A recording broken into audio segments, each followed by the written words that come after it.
አበሻ እንቁላሉን አፍርሽ ልገባ ነው ለህዝብ ብዬ ህዝቡ በጣም ጓጓ። በጣም እኔ እንደዚህ ትጓጓላችሁ ብዬ አልጠበቅኩም ነበር።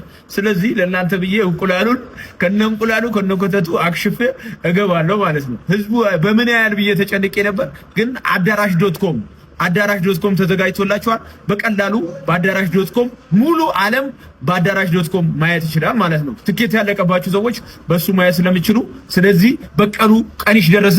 እዛው አፈርሽሻለሁ እንቁላሏም ትጠጣለች ማለት ነው። እዚሁ አክሽፌ ጠጣሻለሁ።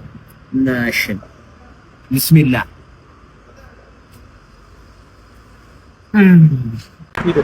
ይሄ መልእክት ለኢትዮጵያ ህዝብ ነው። እኔ ውድድሩ የቀረው 4 ቀን ነው፣ ግን እኔ አልወዳደርም። በቃ መወዳደር አልችልም። እኔ ለምን እንቁላሉን እኔ አስጠይቄያለሁ፣ በሃይማኖት ማስጠይቄያለሁ። ሲህር ነው፣ ድግም ተሰርቶበታል፣ መተት ተሰርቶበታል ተብያለሁ። በእንደዚህ አይነት ነገር ደግሞ እኔ አልጫወትም።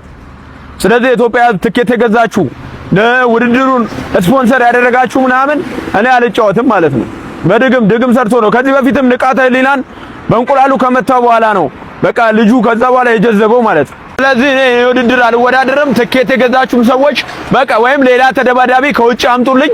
ሐሙስ ሌላ ከመጣችሁልኝ እገባለሁ። ግን ከዚህ ሰውዬ ከመተታም ሰውዬ ጋር አልገባም። በቃ ከዚህ ከበቀሉ ጋር አልገባም። ይኸው ቲሸርታችሁን ውሰዱ። አልፈልግም። ያዝ ግን እኔ አልወዳደርም። በቃ መወዳደር አልችልም። እኔ ለምን እንቁላሉን እኔ አስጠይቄያለሁ፣ በሃይማኖት ማስጠይቄያለሁ።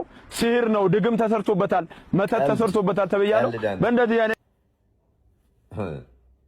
ከ120 ሚሊዮን 130 ሚሊዮን ህዝብ ጋር ለመጣላት ቸኩለሃል መሰለኝ።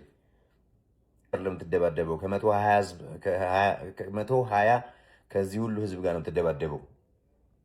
የሴዶ ድርጊት እስከ 1 ዓመት ድረስ ሊያስቀጣ እንደሚችል ተነገረም። የኤምኤምኤ ውድድር ሊያደርግ ጥቂት ቀናት ብቻ የቀሩት ሴዶ ማርሻል ድግምት ሰርቶብኛል በሚል ምክንያት ከውድድሩ መውጣቱን ማስታወቁ በማህበራዊ ሚዲያ ላይ በከፍተኛ ሁኔታ መነጋገሪያ ሆኗል። ሴዶ ተፎካካሪው በእንቁላል ድግምት እንዳሰራበትና ከሌላ ተደባዳቢ ጋር ካልሆነ በስተቀር ከጆኒ ጋር ወደ ሪንግ ውስጥ እንደማይገባ አስታውቋል።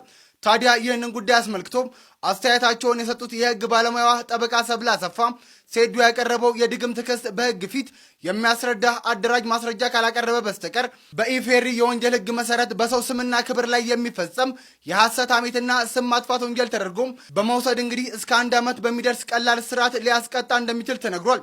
ስለዚህ ጉዳይ ምን ሐሳብ አላችሁ? ሐሳባችሁን ኮሜንት ላይ አጋሩን። ለተጨማሪ አዳዲስ ቪዲዮዎች ፎሎ ማድረግ እንዳትረሱ። ሴዶ ምንድነው እያለ ያለው? ከንቃትና ከሮቤል ጋር ግን ሮቤል ተጫወቱ ነው ጭራሽ ብለህ ምናልባት መሬት ይገርፈዋል ብለህ ትናገራለህ። መሬት ላይ አሁን እንዴት እንዳስጨነቅኩ ታውቃለህ አንተ ሮል ስናረግ። ከዛ ተነስተህ ነው ንቃት ግራውንድ ላይ የተሻለ ነው ብለህ የተናገርኩ። አሁን ከተረፍክ በሙሉ አካል ከወጣ ከዚህ ፋይት አንተን ጠብቃለሁ። ኢቲኤፍሲ 03 ላይ ጆኒ ድንገት ተሳስቶ እግርህን ባይሰብር እኔ ያንን ቃል አሳካለታለሁ።